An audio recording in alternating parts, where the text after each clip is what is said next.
বর্তমানে আমাদের দেশে যারা সনাতনী আছে তারা দেখবেন দুর্গার মূর্তি বানাইয়া এই দুর্গা পূজা তারা করতেছে। দুর্গা পূজাকে তারা বলে বড় পূজা। কথা ঠিক আছে না ভাই? আমি কোনো ধর্মের কটাক্ষ করি না, দুর্নাম করার জন্য না। হিন্দু ভাইরা যদি থাকেন তো ভাইবেন না যে হুজুর দুর্নাম করতেছে, বোঝার জন্য বলতেছি, এটা তাদের বিশ্বাস।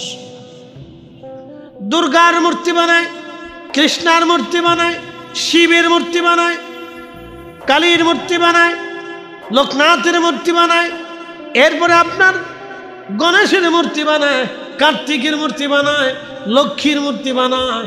এই সমস্ত মূর্তিগুলি নির্মাণ করে তারা সেজদার মধ্যে পড়ে যায়। লক্ষ্মীর মূর্তি বানায় বলে মা লক্ষ্মী তুমি আমাদেরকে বিদ্যা দাও।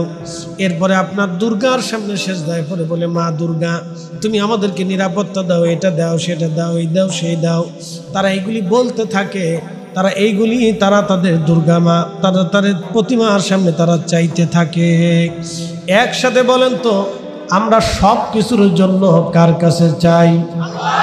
না না, আরো জোরে বলেন কে?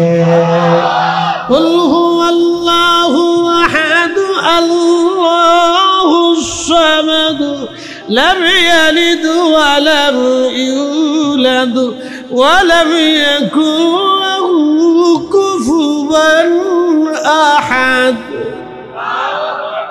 মানুষ হইয়া ভবেতে আসিয়া মানুষের করিলাম কি? আমি নবী না মানিলাম কি যে ভুল করিলাম, নবী না মানিলাম কি যে ভুল করিলাম, ভস্মে ডালিলাম ঘি। মানুষ হইয়া ভবেতে আসিয়া মানুষের করিলাম কি? আমার দিকে দেখেন, আমি ছোট্ট একটা প্রশ্ন করি, জবাব দিবেন। আমার মাথায় কি আছে? জোরে বলেন, আরো জোরে। রাস্তা দিয়ে যাচ্ছে আমি এবং আরেকজন যাচ্ছে, তার পাগড়ি নেই। আমি যাচ্ছি, আমার মাথায় কি আছে? পাগড়ি আছে। আমি এলেম জানি, কালাম জানি, কোরআন জানি, কিতাব জানি।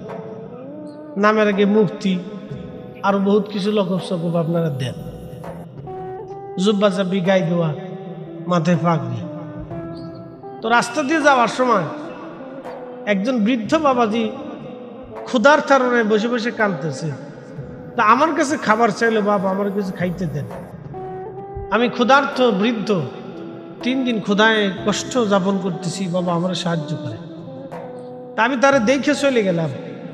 ঠিক আর এক ভাই সে যাচ্ছে, প্যান্ট শার্ট পরা, মাথায় টুপি নেই, এলেম নেই, কালাম নেই। ওই বৃদ্ধ তার কাছেও চাইলো, বাবা আমি ক্ষুধার্ত আমার কাছে খাইতে দেন। তো ওই প্যান্ট শার্ট পরনেওয়ালা লোকটা তারে খাবার দিছে। আপনার কাছে শ্রেষ্ঠ কে? একসাথে বলেন, জোরে বলেন। তা আপনার বিবেক কি বলবে? উত্তর কিন্তু আপনি দিছেন, আমি দিইনি। আপনার বিবেকে কিন্তু উত্তর এসে গেছে। এটা দলিলে আসে নাই, বিবেকে আসছে। কথা কন ঠিক কিনা? কিসে আসছে? দলিলে এই উত্তর আসে নাই, কিসে আসছে? বিবেকে। আপনি একজন প্যান্ট শার্ট পরনেওয়ালা, টুপি সারাওয়ালা ব্যক্তির আপনি শ্রেষ্ঠ বলে দিলেন, কারণ সে ক্ষুধার্তকে খাদ্য খাইতে দিয়েছে। কথা বলেন ঠিক কিনা? এখান থেকে দিন বুঝে যাবে। প্রিয় উপস্থিতি হাজির, দূরে বাহিরে বাড়ি ঘরে যারা যে যেখানে আছেন আমার কথা শুনে যাবেন। কিয়ামতের ময়দানে আল্লাহ ডাক দিবে, হে বান্দা, হে বান্দা, আমি ক্ষুধার্ত ছিলাম, তুমি আমার খাইতে দাও নাই। আল্লাহর বান্দা বলবে, রব আপনি বলেন কি? আপনি তো কোরআনে বলেছেন ওয়াতারযুকু মান তাশাউ বিগাইরি হিসাব।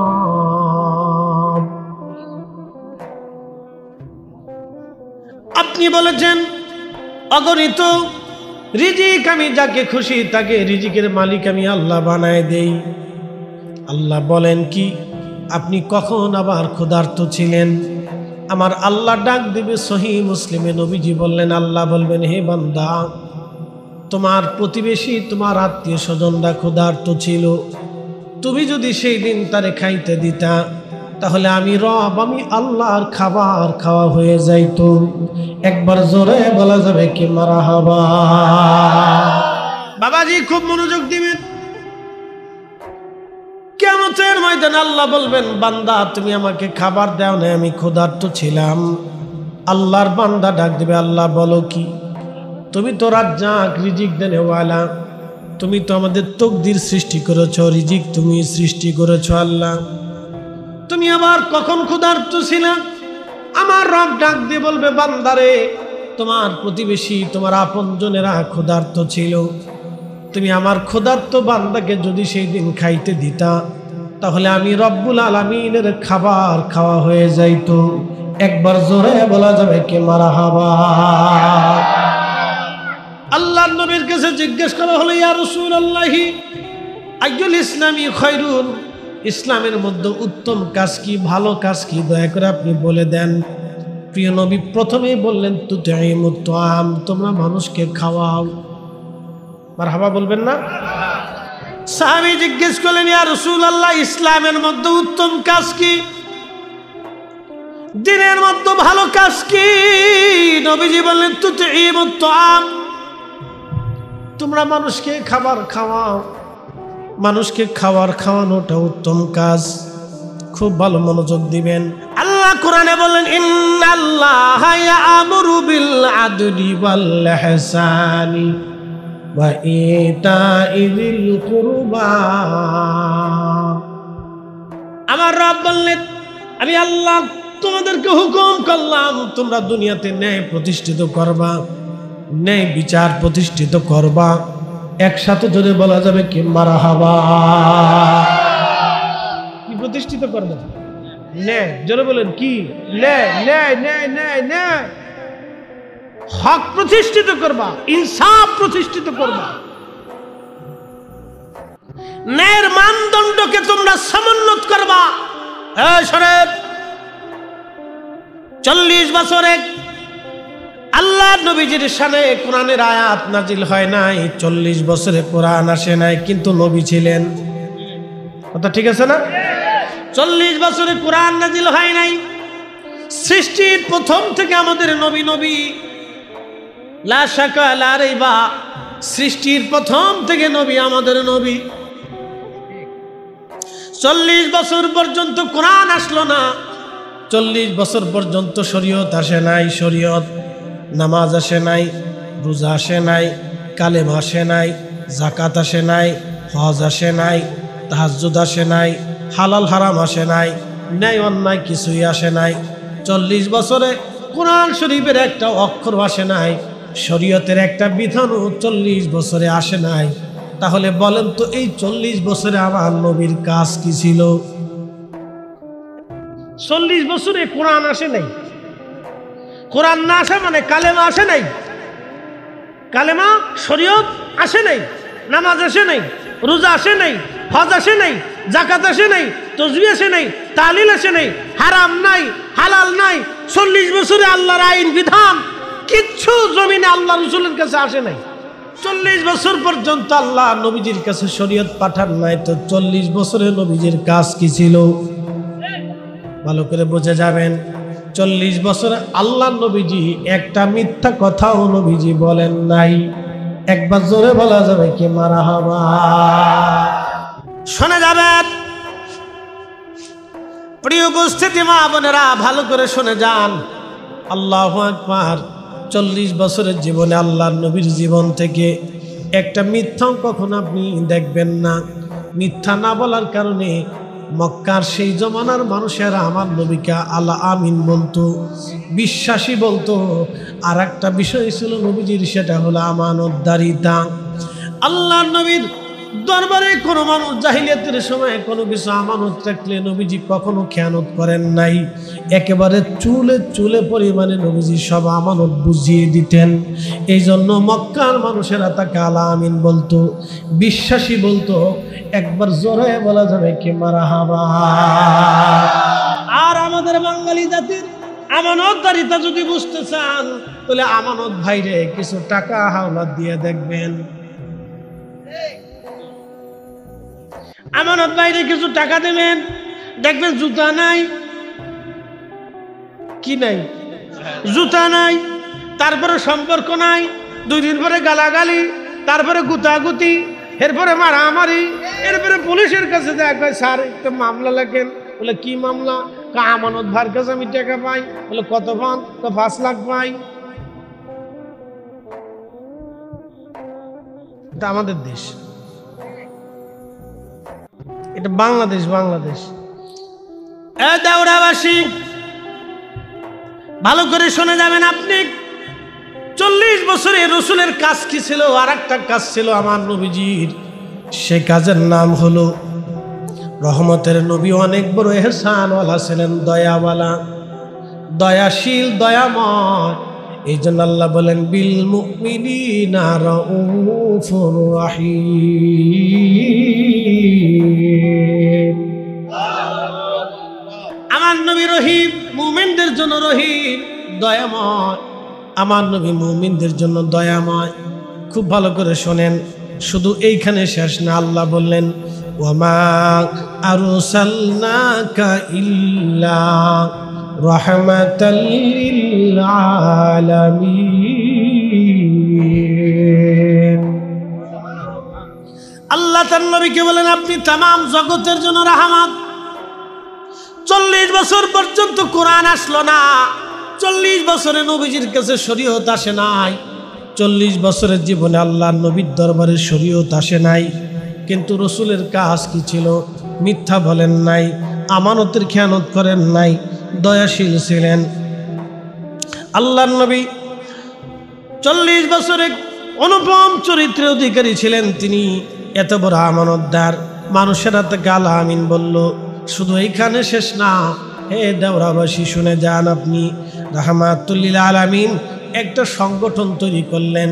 এই সংগঠনের নাম হলো হিলফুল ফুজুল। হিলফুল ফুজুল মানে এর সংগঠনের দায়িত্ব কাজ ছিল আল্লাহ নবী গোত্রে গোত্রে ভেজাল হতো। তখন কি পরিমাণে ভেজাল হতো শুনে যান। তখনকার দিনের মানুষেরা উটের পানি খাওয়া নিয়ে খাজরাজ এবং আউস গোত্রের ভিতরে যুদ্ধ শুরু হলো। উটরে পানি খাওয়ানো নিয়ে আউস এবং খাজরাজ গোত্রের মধ্যে যুদ্ধ শুরু হলো। এই যুদ্ধটা একটানা 40 বছর পর্যন্ত স্থায়ী হলো। 40 বছর ধরে 2 গোত্র যুদ্ধ করলো। শত শত মানুষ 40 বছরে মারা গেল, খুন খারাপি হলো। সামান্য পানি খাওয়া নিয়ে তারা যুদ্ধ বাঁধাইতো। আমার ফরিদপুরে মারামারি শুরু হইল। পরে জানা গেল সিঙ্গারা নিয়ে মারামারি।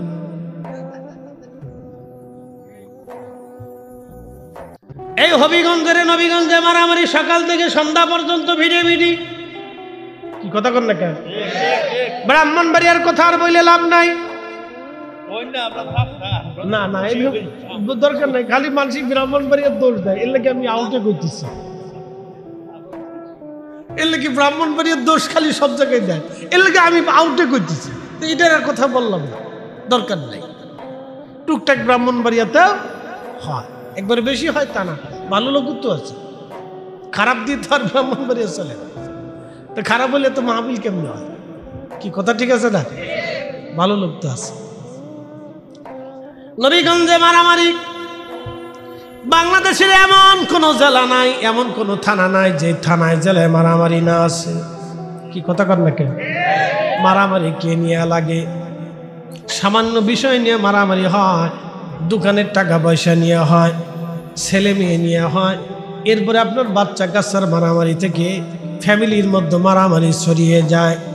আল্লাহর নবী হিলফুল ফুজুল সংগঠন তৈরি করে নবীজি বললেন না, আরবে শান্তি ফেরাইতে হবে।